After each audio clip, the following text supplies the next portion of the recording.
All right, another FIU pod. Joey Rodriguez joining us this week. Boo Boo, thanks for joining us, man. I appreciate it. I'm glad we can do this. We're only a couple weeks away from the season. But first off, how have things been? I know it's a crazy time of year right now, and you've got Kennedy and the family at home. How are you, and how's everything been? Man, it's been fun.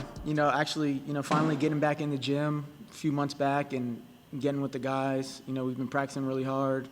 It's just been a whirlwind. You had the election, we've had all the COVID stuff, and just to finally have something to look forward to here in the next few weeks. And, we've been working towards this, and to actually get out here and play some games, it's going to be really exciting. Hey, how did you get the Boo Boo moniker? I was laughing because the VCU website, from when you were there, said goes by Boo Boo or the less popular J-Rod. So that makes me like the fact that it said less popular is like you don't want to be called J-Rod. Where did Boo Boo come from? I like them both. Boo Boo came from my dad, man. My dad used to rock me and call me Boo Boo back when I was a little one, and it just kind of carried. I'd be out playing in the Ys. My dad used to take me to some tough neighborhoods when I was a youngin' and play in front of, a whole bunch of people. So the Boo Boo thing just kind of stuck with me. And then he'd be at VCU games calling me Boo Boo in the crowd, and it just kind of took off from there. I had, AJ's already kind of a nickname in itself. I would have people call me JJ in middle school because I was a JJ Redick fan. Big one. Didn't end up playing at Duke. That was the goal. That was the dream. And Greg Paulus and Steve Wojciechowski gave me the idea that I could do that, but that didn't work out. I love JJ. His podcast is elite. I listen to it it's every single time. Yeah, so I saw you tweet about that the other day. Yep. How's this season going to look like, man? We keep getting updates. I know the latest one with Conference USA is Friday and Saturday games, and on the surface, I don't. I see a side of where, teams with depth, teams that play fast and teams are in shape could use this to their advantage. Obviously, we play up-tempo. But also, I see the side that, maybe if you do play that up-tempo, you get a little tired during week 6 or week 7 of the conference grind. How do you think this changes the dynamics of conference play? And we're not the only one doing it, right. too. Yeah, everybody's going to have to deal with it. I think if you ask these guys, the fact that they're playing back-to-back, they love that. There's no practice time in between, which they're going to really enjoy. I think for us as coaches, it'll be interesting to, play a game Friday night, have to watch that game that night, talk to each other, come up with a game plan, and then kind of what time are you going to have shoot-around the next day if you have an early game on that Saturday? Things like that are things we're going to have to get used to. Definitely got to reach out to, some NBA people to kind of just see how they do things, but I think it'll be fun, man. As long as we can get these games in, I think that's a positive. A lot of these guys are getting their years back, so. I don't think people realize how much scout and film goes in that Friday off day, whether it's usually a travel day for most schools. You guys are ripping up the film right away, after that game, and then Friday you've got your scout report ready to go, the tendencies. That's not going to be the case here. Maybe you get a couple minutes in the morning, especially if you have a noon game or a 3 p.m. game. You're not going to, and how much do you balance scout? How much do you need to do more scout if it's the same team? And you mentioned a good point. The NBA does this all the time too, but college it never really happens unless it's a preseason or early season tournament. I think a lot of it, especially for us, it's going to be personnel based. If somebody has a really good game Friday, they're sleeping and then they're coming back Saturday and they still feel really good. So things like that, we're probably going to have to change up a little bit. But from a game plan standpoint, we're basically going to do what we do. We switch, we press. There's nothing more we do. For us, it's our mentality. How we approach the game, during the game, how we respond to things. Those are the things that from Friday to Saturday, we're going to have to move on to the next play and move on to the next day and be ready to go. I think it'll be fun. You look at having the same team there. Obviously, you don't have a 7-game series like the NBA, but to see that's part of the intrigue of those series is seeing the adjustments made. If somebody has a hot game, everyone knows what one team's going to be trying to do. How's the other team kind of adjust to that? I don't know. It'll be different. It'll be fun. You guys will probably be really tired and get less sleep. For sure. That's okay. At the end of the day, these are kids still. They're still trying to figure it out. So their highs and lows are a little different than NBA's highs and lows. So if somebody Yeah. has a good game, they're going into that next day feeling really good about themselves. Young 20s, For sure. different level of energy than young 30s. A lot of stuff going on. Hopefully COVID can kind of Yeah. keep it down a little bit for some of these guys. That's true. It's gonna, it'll be a process. Yeah. But hopefully, we can all get our games win with a minimal amount of postponements. Let's talk your time at VCU, man. I know it's a big part of who you are in your basketball journey. We're coming up on 10 years. 10 years since that crazy Final Four run. Let's rewind to the process of getting to VCU first, because you grew up in Orlando, right? Yeah. Or Lake Howell. Lake I think Howell High School. You had the Winter Park. jerseys up in the rafters. Yes, sir. Where were you looking when you were getting recruited? Did you always have your eyes on VCU? I mean, Orlando to Richmond, was it an Anthony Grant thing? What piqued your interest there? Where else were you looking? So I actually, as a late freshman year, I actually committed to UMass with Travis Ford. Guy I grew up. I used to always go to Florida basketball camp when I was, in elementary school. I was always up there multiple times a week, and I kind of got a pretty good relationship with Tim Maloney and Anthony Grant, so they knew me as a young boy. And once I got to the high school level, kept getting better, committed to UMass early. My other teammates committed, so it was kind of like a group deal. And then by the time my junior year, I just wanted to reevaluate things. So it was UMass. I was really deep with Rhode Island, really interested in going to Rhode Island, and Coach Barron at the time. Marshall was involved. Those are just some teams. And, Coach Grant, I just known him for so long. He's so straightforward. My mom loved him. My dad loved him. It just felt like the right deal. It was Coach Grant, Tony Pujol, Miami guy. Yeah. Anthony's a Miami guy. Miami guy's Miami, yep. my high school, and then Miami Central, I think, for a year before he went up to Gainesville. So I just felt really comfortable, and I just knew I'd grow there. And they had a good program. He was about the right things, and they had a really good team.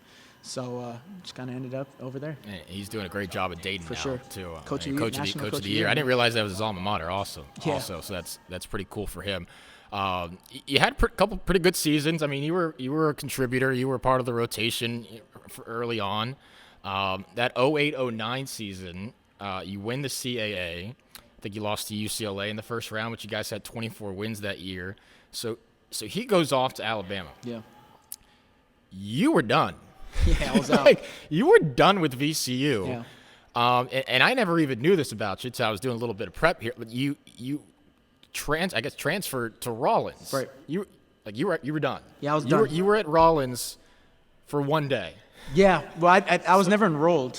You never enrolled. I think you just spent a day on campus. Yeah, or I was just something. kind of there, from back home. In the summer. I mean, were you pissed that he left? Did you have what were you going like? It's a lot That's going on. that's a big decision to me to go. NCAA tournament. Yeah. Big time college. I know big time mid-major college basketball. You're making a name for yourself.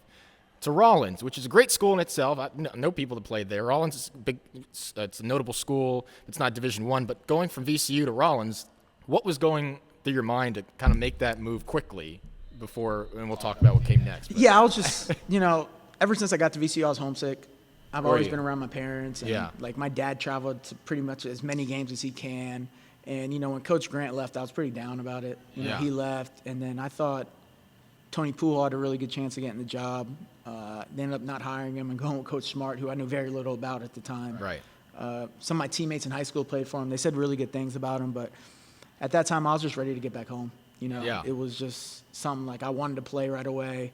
I wanted a bigger role in my mind. I wasn't too confident, being the point guard. I didn't feel like that VCU community thought I can be the point guard, which is crazy to say now. But so you were feeling things from all directions. From all directions. Homesick. Yeah. The VCU's perception. Yeah. Not knowing your role. It was kind of a combination of these things. Yeah, and this is also my dad coming at me to be like, "What are you doing? What do you think you're doing? No, you're going back." I'm like, "No, I'm coming back home." And then sooner or later, he was just kind of like, "All right, you want this so bad, then come home. Don't talk to me about if you regret this or not."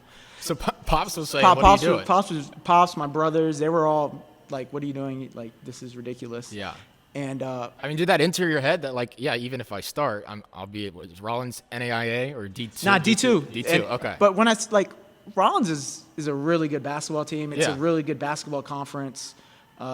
Dudes leave there and go play professional and have a really good career. So it's an awesome school, great area. Those are all things that really interested me at the time. And but once I got away from my teammates at VCU, they were hitting me up Yeah. They're sending me pictures of my room and like stuff still in my room. Like I left my fridge with some of my teammates, and like just them hitting me up and just being like, "Come back, bro. What are you doing?" And luckily, one night I ended up calling Coach Smart, and he was gracious enough to let me come back. And I read an article too. It's like your high school friends were like, "What are you doing?" Yeah, it probably had a little bit of sway. Yeah, it had a lot. A lot. I mean, I started as a freshman. Yeah. I started as a sophomore, and they had a point guard. Eric Maynard was there. Yeah. And I found with a the role. shot in the tournament. Yeah, I found a role in just like being the tough guy, guarding the best guy on the other team. Yeah. Changing my jump shot. Like these are all things that I did, but I was on the court for my intangibles at the time. I wasn't really the PG. Just kind of worked from there. So yeah, your dad got Shaka on the phone. Yeah. And then got all three of you on the phone. Was Shaka making a pitch?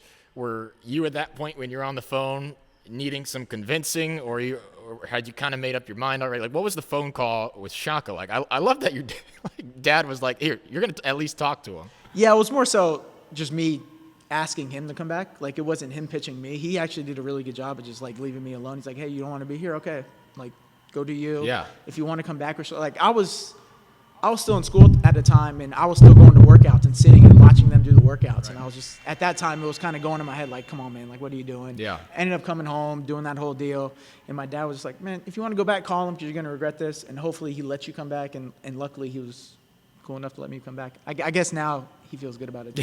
Yeah, I think he would think that's a pretty good decision. For sure. Do you guys? When did the whole Navy SEAL thing start at VCU? Like the preseason training that's the right program. I'm not thinking of another team. Like Shaka incorporated the SEALs. He incorporated. It was actually after we left. Okay. So you didn't have to go through his that. first 2 years. It wasn't like we had. You probably would have transferred right back to Rollins. For 4 years, we had some pretty tough strength and conditioning over there. Yeah. Like there's a lot of stories in that Franklin Street gym. No air conditioning, hot, and I mean, you work there, and that was the culture there. Like, yeah. You're coming in, you're working. Older guys are holding you accountable. Guys that have graduated come back and hold you accountable. Yeah. Like they threw you into the fire, and if you couldn't handle your own, like you're gonna get ate up, spit out, and you're gonna transfer. So. That's just the mentality over there. Yeah, so it was always difficult, but just incorporating the SEALs in. Right, yeah, I didn't have to deal with that. I actually had to do it when I got the job at Rice as a video coordinator with Coach Rhodes. Yeah. And then our first year back at VCU, we did a SEAL team training. Really? It was a lot of fun. Well, when y'all got hired here, I was wondering if we were gonna see some SEAL training here. Maybe down the road. Never know. We'll see. Man, I remember. I'll admit it. Let's talk that 2010-2011 season. You guys get put in the first four. I think I was a high school senior at that point, and I remember telling my friends, how did VCU get in? Like, they didn't deserve to be in. Right. Like that was my mindset. That I obviously wasn't the only person in that frame of mind. Everybody but Jerry Palm. Yeah, Jerry Palm. That's right. With SI, I'll always tell everybody, like, he always had us in. Did you think you were in when you were watching that selection show? I always thought we had a chance. That's why I watched it. Yeah. Like, some of my teammates didn't really pay attention to it. They're just hoopers. Really? But did you guys have a watch party for, or just kind of doing your own thing? We had a practice because we thought we were going to somewhere in the postseason. We didn't know where. Oh shoot! So what happens when you find out that you guys got in? Was that a fun night in Richmond? Was that a fun night in Richmond? I lose my mind and New York Deli, the spot there. Yeah, New York Deli, I like that. How do you know about New York Deli? I know I'm Richmond, the spot. New York Deli. I went to Richmond for a wedding 2 years ago, and your picture is hanging up in the diner downtown. Still to this day. That's right. I love Richmond, great city. But yeah, man, I was watching in my room. One of my roommates, Ed Nixon, was watching cartoons. Yeah.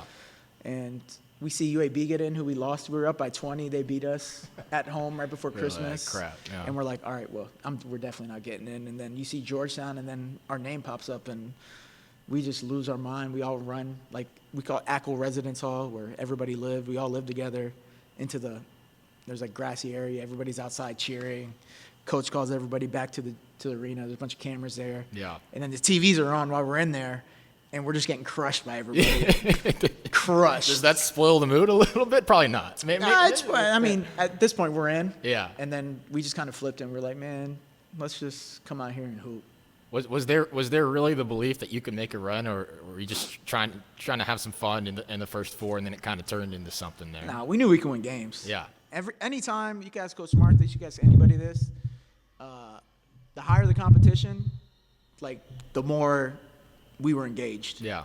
It kind of started with me. Like, there's a lot of stories about me exactly. playing against lesser teams and not like, but when a high major or BCS school was there, like, it was on. But you guys got in, but weren't playing well up until that time. I think you lost a couple games right before the tourney. February was a really bad month. There was some criticism of you for sure. Was there any element of the team fracturing during that point, or you just feel like you were maybe could turn the corner quickly? What was the mindset of the team there? 'Cause you barely squeaked in and had lost a couple games. Yeah. Nobody ever really talks about this, but we had a kid, Brandon Rozelle, who's one of our better players. He was like sixth man of the year. He broke his hand in conference play. I think we started out 10-1 in conference. He broke his hand. We started playing some of these younger guys, and then he came back, and it was just kind of different having him back and getting our groove. And we struggled. We lost on senior night to JMU. Yeah. And then we just kind of got together. We said, hey, man, we got to win this conference tournament. Let's go. And once we got to the conference tournament, we were lucky enough that George Mason was really good that year, and we played them in the semis. Yeah. And they were top 25, so that's another signature win. We had them. We had UCLA. Played Tennessee really tough on national TV, beat Wake Forest.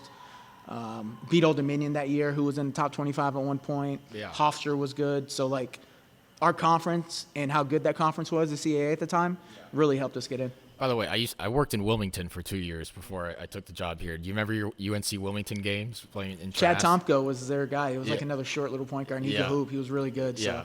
So, I actually really liked playing there, like the old school gym at the time. And it was a smaller gym. They always had people there because they have a really good crowds history. there. Yeah. I would always hear about the Jim Larinaga and Brad Burnell like yelling at each other in the hallway after the game. I mean, after games. Their locker room was like underneath the rim. Like you walked into like the golf locker room. Yeah. So it was interesting. You see good times in the CAA for sure. You've told the story. I think it's kind of like VCU lore at this point. I think one of the Morris twins saying, "Hey, you guys had a great run, but that shit ends here." Was that the first time you had people chirping at you in the tournament, or did Florida State kind of give it to you a little bit? Purdue, Georgetown. I mean, you're facing all these good basketball programs, and you were the Cinderella throughout the whole thing. Where did people kind of start treating you like that? Because obviously Kansas, as the 1 seed, I don't think had a lot of respect, at least in that little pregame conversation you had. I had some wild teammates, and they did a lot of the chirping, to be honest with you. Early in some of these other games, like we get rolling, and we started talking. You could tell by our body language we got going, and I think we caught some guys off guard, just like with our mentality and how we thought as a team, as a group. The Kansas thing, we saw them the game before. We're on our hotel rooms watching them play Richmond, who was our rival. Yeah. And before the game, there was like a big deal where guys run out in the Alamo Dome, and they kind of like ran through Richmond's huddle, pushed them, and then they won by like 30. Yeah.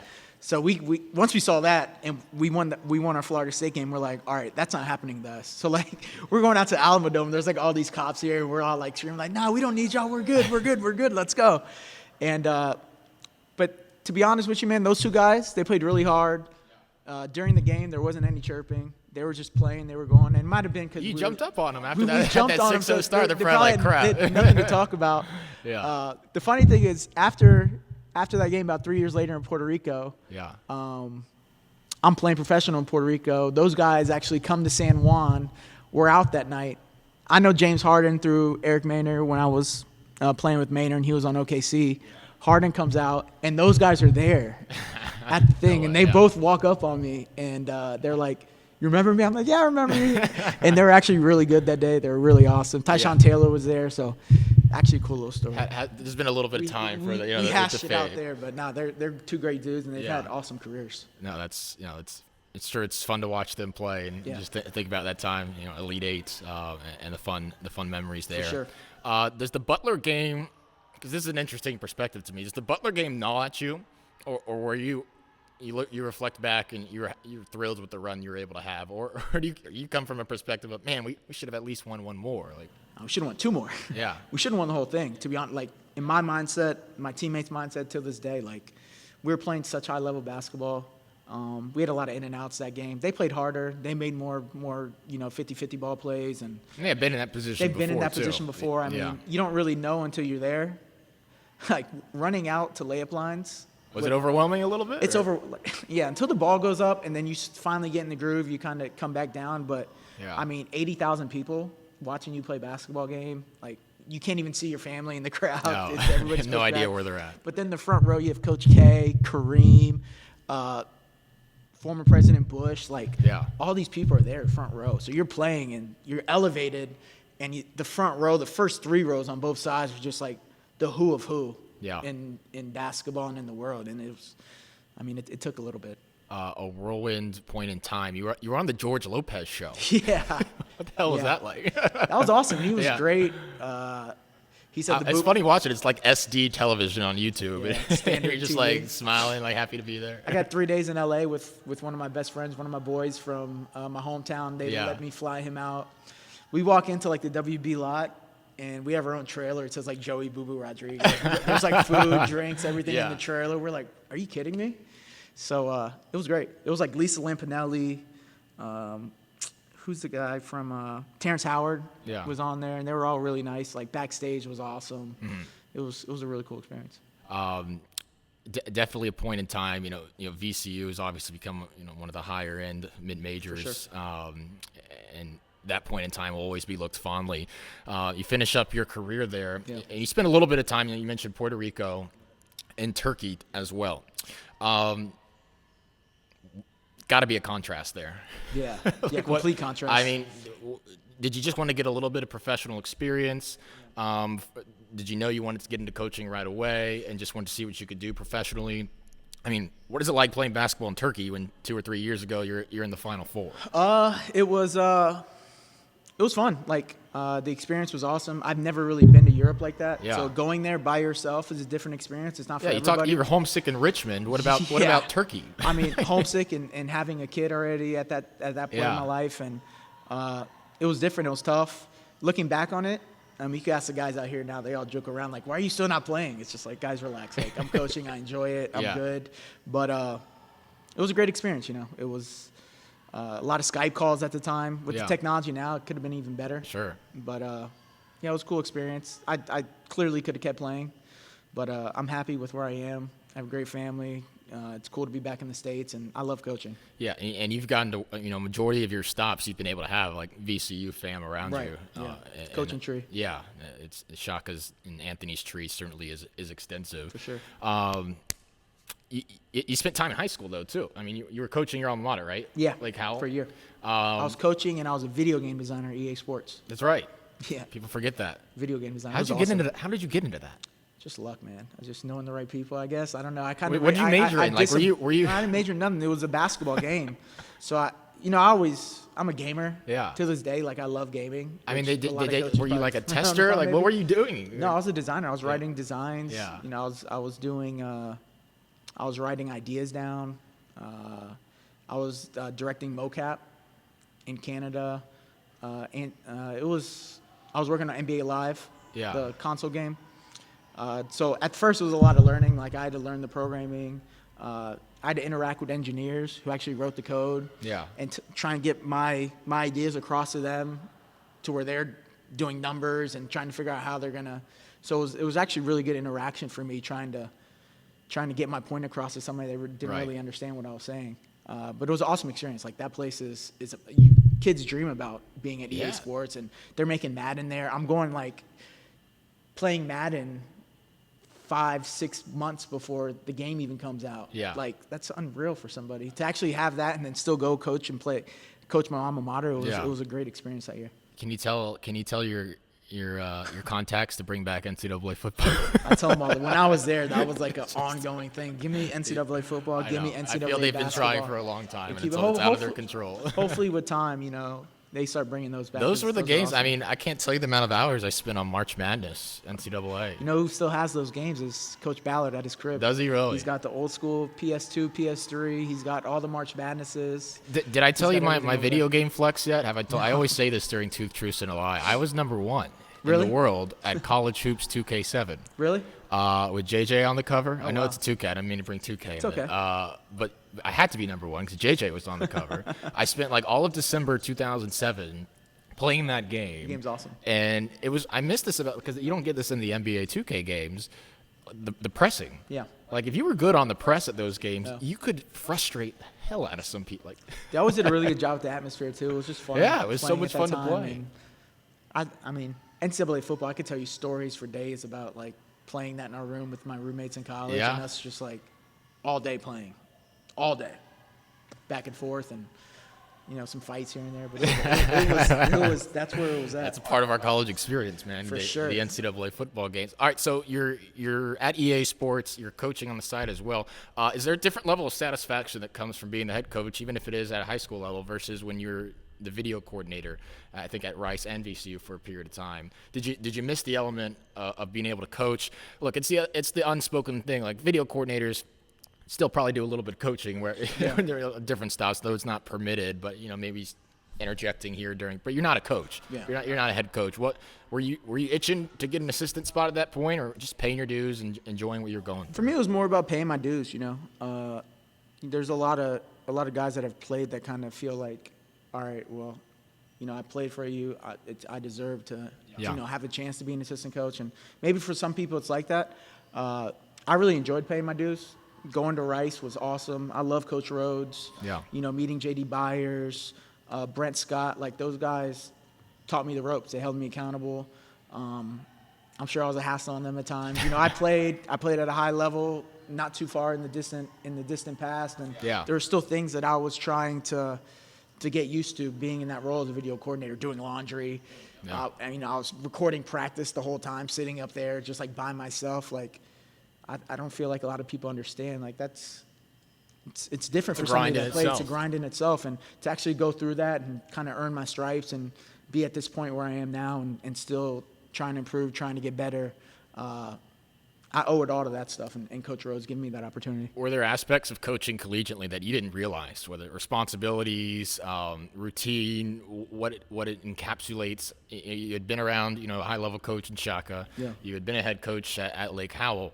But when you got to Rice, you see things done on the staff, and you're like, all right, this is, there's more to this than I thought. I need to learn some more. Especially at Rice, we had a lot of, like, academic things that I didn't really understand at the time. So to actually be there and learn, like, all the stuff at that time was the clearinghouse, and I was going through transcripts and doing GPAs and. At Rice they hang up the Rhodes Scholars. Exactly. The banners for Rhodes Scholars. To be there and to be around those people and understand, like, how much academic actually matters at this level in college, it was good for me. It was really good for me to kind of just have that understanding, have that background, and be around people that really care about those things. Yeah. No, and pretty soon after you're at VCU, and I'm sure it felt good to be home and an assistant role there. Let's go back to fast forward from there. Go back here to March, and when this season ended, just a surreal time, man. I don't think I'll ever forget getting in that charter bus heading to the Dallas airport. Watching the hotel fade into the distance, and I'm like, the season's over. Yeah. I'm like, what is happening? We woke up that morning thinking we're going to beat Charlotte. We're going to make it to the semis, keep this run going, and then we're heading home that afternoon. I think when I saw the Big Ten, announced they canceled their tournament at breakfast, I think I turned to Bob. I was like, we're done. Like, that's it. Or Big 12 canceled since CUSA and Big 12 are so intertwined. I felt that team had a lot of potential, man. With O, anchoring things down low. We were about to get win 20. Just tough. That team felt like it was gelling. Yeah, it was. We were kind of getting it going at the right time. We played really well against Rice, and for all that to happen so quick, winning a game like that, going to your hotel room, falling asleep, waking up, seeing all this stuff on the news, like, I don't know, I really struggled with it, and it took me a little bit of time to actually, like, move forward and kind of look into what's next, especially for those guys, O, Trey, DA. For something to end like that, man, it's good for these guys to understand, like, hey, it ended for these guys. They didn't understand that, that was their last game they were going to play, so don't take anything for granted. I think those guys that were part of that team kind of understand that now and, have a different kind of sense of urgency for being able to play and have these opportunities of playing games. That was such, like, the darkest part, the toughest time, that first month or two. It was like, just to get to the end of the semester, no idea when sports was coming back. All I could think about was, what we had just missed. That sucked. Yeah, I remember we were in a Dallas. I think I saw a tweet you were on, like, you had Call of Duty loaded up 2 days later, and I was like, Yeah, we shouldn't be playing. We need to be, like, on the court. Like, what are we doing? I was struggling, man. My wife was like, you have to stop playing video games. I was like, what else do you want me to do? Like, there's nothing else to do. I can't do anything. A lot of Xbox play the following couple weeks. A lot of Xbox playing, a lot of PS4, a lot of Zooms. Yeah. Like, it was just, I remember being in Dallas Airport and just watching, like, all these tournaments get canceled, and then they started showing like old March Madness games, and I was like, "What?" I didn't want to watch. All the networks would play old archives of games. I didn't want to watch any of it. I had no interest in watching. It just emphasized how crappy this was. Yeah, it stunk. No, that was tough for a while. We mentioned Osasu there. Yeah. What's important for him right now? I think I saw a clip of him on Twitter catching lobs from Harden. Yeah. Yeah, I think they were playing. They always do pick up down here. A lot of NBA guys come down here and work with some different trainers. What's important for him? I think he's got a shot. Yeah. Obviously, an untraditional off-season evaluation's going to be different for everyone. Who knows if he gets a shot in the G League or goes to Europe for a little bit? But if he wants to make a run at this, what's important? What can he bring to the table? Yeah, I think he works. Like, he's a worker. To be a walk-on and to end his career where he was, is just a testament to him and just believing in himself and working. So I think, with this layoff, it helps guys like that. I know he's been in the gym, he's been working, he's working on his body. I think those are all things that are going to help him have a really good professional career. He might go overseas, he might have a G League stint, whatever he decides.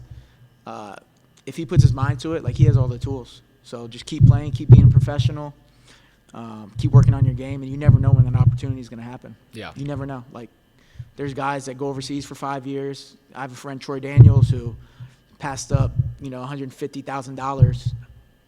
Yeah, it was $150,000 to go to Australia. Yeah. He was like, no, I'm going to stay here playing the G League because I want to play in the league. And now this guy's been in the NBA for multiple years. Is he in LA right teams. now? He's with Denver. Denver, okay. He started out with LA, now he's with Denver. Yeah. But his story, this guy was like, no, the money will come. I'm gonna stay in the G League. I'm gonna keep working, making whatever I'm making, and I want to play in the NBA. So there's guys like that where the opportunity happens and they just kind of hop on it and take advantage of it.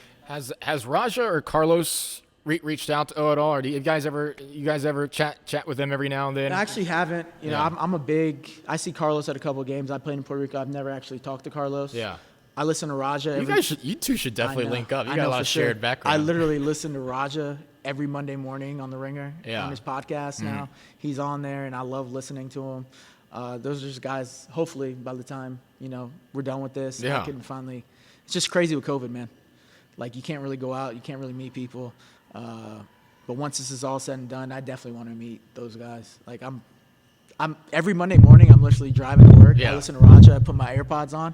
I come in the office. The coaches are talking to me, and I'm listening to their podcast. I'm a huge NBA fan. Yeah. So I like hearing, me and you talked about this. I'm listening to all these pods. Yeah. No, a lot Probably too much. Yeah. No, we've got time to. For sure. It's funny we mentioned that the early part, all the Zooms. Remember the first 2 months, Zoom catch-up happy hours with old friends. You get 10 to 12 people. This is fun. I'm reconnecting. And by June, we were all done with the Zoom happy hours. All done. We've caught up with everyone we need to catch up to. For sure. No, I'm good. I got something to do tonight. Facts. What's the team looking like right now? I've been going to practice a little bit, past couple days. Love the energy. Got some new guys in there that are going to bring some good things to the team. Tevin's back up and healthy. Yep.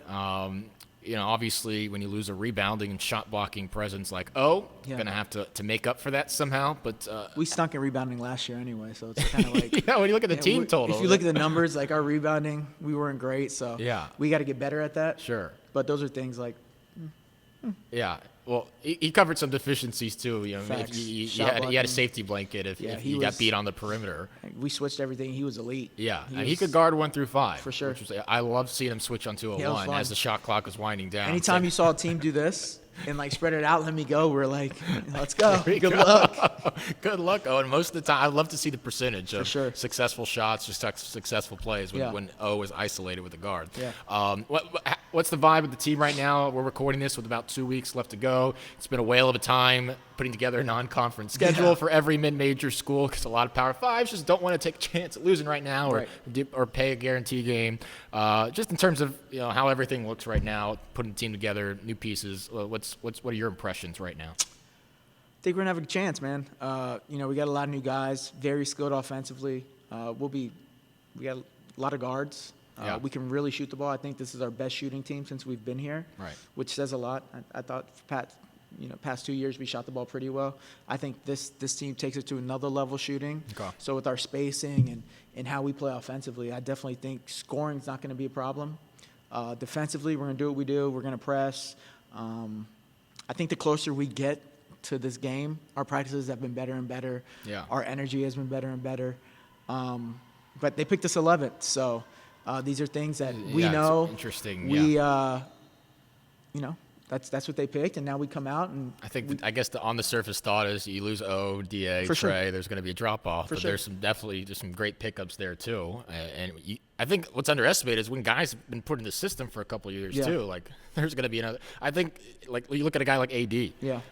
Was a great contributor even freshman year, but really picked up his shooting from freshman to sophomore year. And he's gotten better at it too. Yeah, he's one of those guys that's in all these high school Miami gyms over the summer, putting in work. What do you think? You look at most preseason previews in the magazines; they'll reference AD. Yeah. What do you think he can do this year? I think he can have a great year. I think he's one of the most talented guards in the country. Yeah. Like the tools that he has to work with is elite. He's fast. He can pass the ball. He's strong. Yeah, man, I'm a huge AD fan. There's stuff that he still has to learn. Now him being a junior, he has to take another step up to be vocal, be a leader on the court. When things aren't going his way, moving on and understanding your teammates are what you need to worry about, making sure everybody's right. Those are things where if he does that, I mean, he could be the best point guard in our conference. Yeah. Like the fact that he's not all conference preseason, I hope that motivates him. And if he's right, he's one of the best players in the conference. And him being right is him bringing that energy, bringing the good vibes, being our vocal leader with the help of Tevin and other guys. When he's right, I'd take him over anybody in this league. Do you see similarities with his game to yours at VCU at this point in time, or how is he a different player? He's a lot more athletic. He's a lot faster. You weren't penetrating as much as getting to the lane? I talked a lot more. I did a little intangibly more. Sure, I could shoot a little better. He probably wouldn't have made it, but I'm a better shooter. But from physical tools and things he can do with the basketball, I mean, it's pretty elite. It's fun to watch him play. For sure. Break down the defense. And his shooting numbers went up exponentially from year and I think they'll go up again this year, too. Yeah. I mean, he's put in the time with Bop and Coach Kason and myself. He's really shooting the ball well. As long as he shoots the right ones, that's a big thing for him. If we shoot the right ones, we're going to make a high percentage. Just with our speed and our pace and how fast we play, at times, we can kind of start shooting early, start shooting some bad ones. And when that compounds to like 2, 3, 4 possessions, that can really hurt us. I think we're kind of ringing it in and starting to shoot better shots, and we're starting to see some progress. I can't wait to see how the shooting develops. You add Tevin back into the mix, who had proven he can make those shots.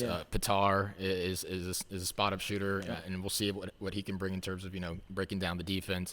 It's interesting. We've had elite guys defensively in different statistical categories the last 2 years. It was Brian Beard 2 years ago and taking away the basketball. Last season, blocking. And it doesn't have to be defensively, but who could on this team be a statistical leader, one of the top in the country, or whatever it may be. It'd be nice to have one of those again. We've been blessed the last couple of years to have someone. Yeah, I think as a group, with just like how we play, I think in team categories, steals, deflections. DC is still a really good shot blocker. Yeah. Like he gets up, he contests a lot of things at the rim. We have Anthony Mason who, he can get up and block shots. Dante Wilcox can block shots. So I still think there's going to be categories as a team that we can still lead the country in some of these different things. Pace would lend itself to that. Yeah. Pace, defending the 3-point line, all those things are things that we'd like to be, top 10, top 5 in the country. Yeah.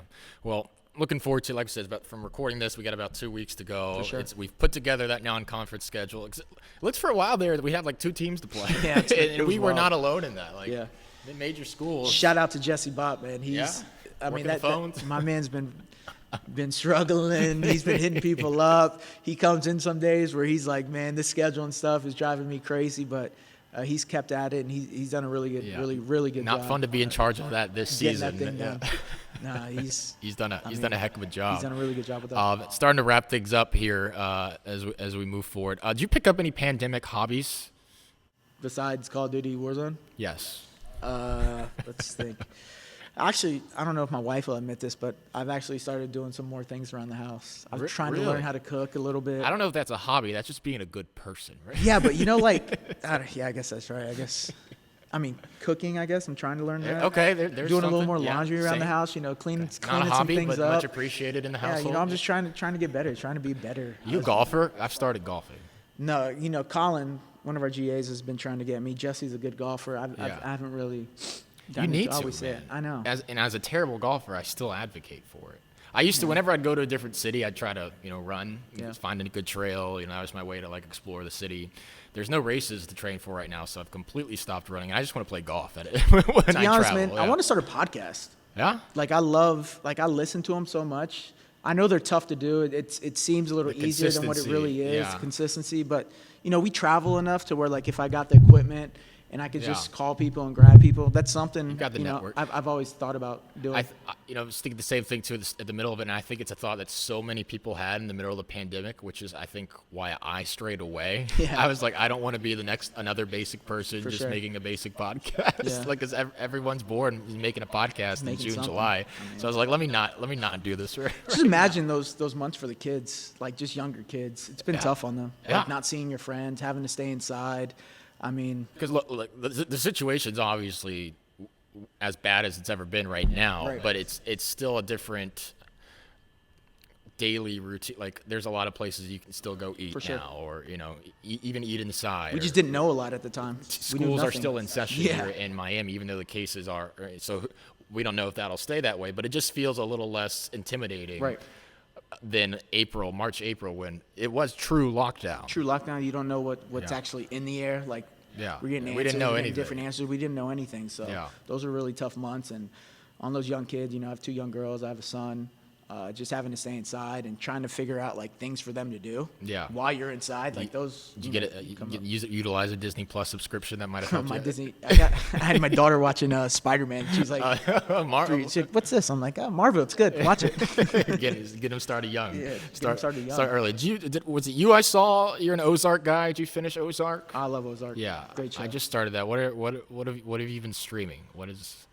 I actually recently I've been on the Blacklist. Okay. I always heard people it's a really good show. Yeah. I haven't really watched an old school, not really old school, but a cable TV show in a long time, or NBC, CBS, with commercial breaks. I haven't really had the chance to watch that. So I actually watched this show, and it seems kind of 24-ish, which is one of my favorites. Yeah. I really enjoyed that. Lovecraft Country. I saw that on HBO. That was. I've heard about it. I haven't watched it yet. I really enjoyed that. Yeah. The Watchmen was amazing.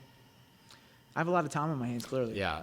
Probably too much. Got every streaming app on the Xbox ready to go. Yeah, I don't have cable. HBO Max, Peacock, That's it. Netflix. It's amazing. What else is there? Apple TV Plus. I've been watching a lot of that. I'm interested to see what happens with the NFL, the NBA once their TV contracts run out. That's true. And well, the NBA starting December 22nd, aren't they? To kind of keep their TV rights and. Let's go. Let's get it. But the Heat are about to be in preseason again. Does Netflix try and buy NFL games? We've seen Amazon try to do that, right? Amazon, they got Thursday night games. Does Apple say, all right, well, I really want to get into this. Let's buy NBA rights. Yeah. All those things are things that I think about. That's why I need my own podcast. It's all starting to add up. The YouTube TV, the Netflix, the Hulu. I'm sharing as much as I can right now. But, my free trials are running out. My Disney Plus free trial ran out, I think, yesterday. Another $6.99 a month down the drain right there. I'm screwed. Verizon. Free Disney Plus. Yeah, that's how I got it for a year. I got the new iPhone, Verizon contract, and I had Disney Plus. I didn't use it a lot though. I will say I've started using it more. There's The Right Stuff. I think about the Mandalorian. And that and the Mandalorian and The Right Stuff are the two Disney Plus. You watched it on the bus a few times in front of me. I saw you. I was. Man, that seems like so long ago. Streaming Disney Plus on the trips. So excited. I got a notification on Facebook the On This Day from last year. It was our Mississippi State trip. For sure. Damn. That was a year ago. Close to winning that game, too. That was a good game. Shout out Cotton District. Yeah, nearly had a great night at Garden District, and then another great night in Stark Vegas. Stark Vegas, baby. That was a fun game. We were up by 10 in that game too. That was a cool trip. We brought it. Yeah, Tevin played really well. That was a good way to start the season. For sure. All right, let's do a draft in the spirit of the Old Man and the Three podcast. JJ. Shout out, if you need a college podcast, college basketball podcast. Look shout at out me. JJ. Shout out Talter. I'm your guy. Tommy Alter. Yeah, Great Tommy pod. Alter. He's good.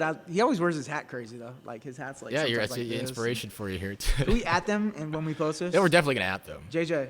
I used to tweet incessantly. Not incessantly, but in college, like I told you, I was a huge fan of his growing up. So like when I went to the ACC championships for cross country, like we stopped in Roanoke. And so I'd tweet at JJ. I was like, Miami cross country driving through Roanoke, Virginia, childhood home of JJ Redick. Do you miss the falls in Roanoke? Like, why would I tweet? Yeah. His he's like, definitely missed it. He responded. I like showed the team. Oh, like, JJ. Yeah. He I saw him as a sophomore in high school. They were playing at Florida State, and I was like on an unofficial visit. They didn't want me. They wanted my teammates.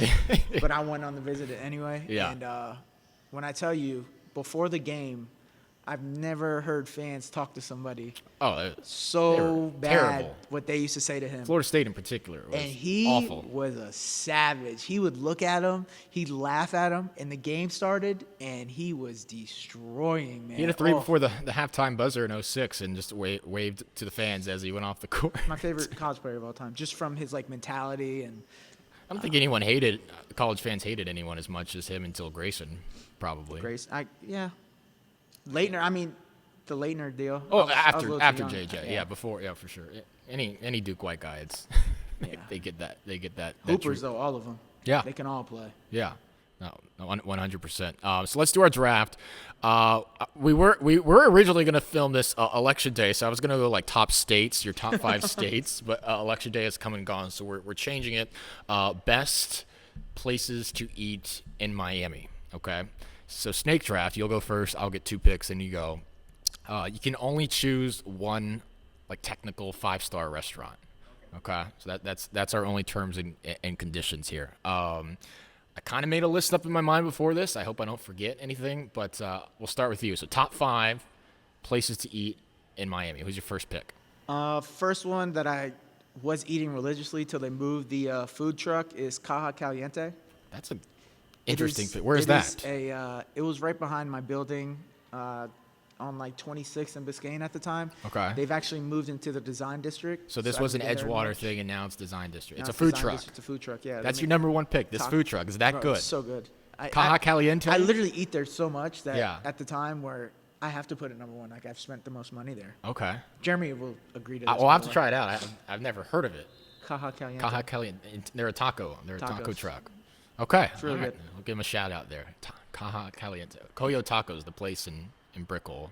Pilo's Tacos, too. Coyo's good. Yeah, Coyo's a Wynwood staple originally, I think. All right, my number 1 pick, I think everyone knows where I'll go with this, Waffle House. There is a Waffle House in Miami-Dade now, so it is a Miami restaurant up in Miami Gardens. Oh, wow. About 10 minutes from the stadium. Always packed. They have one in Homestead, too, but I'm going to take that as my number 1 pick. I'm going to go with, I'll use my 5-star for the second pick. Thought about Prime 112.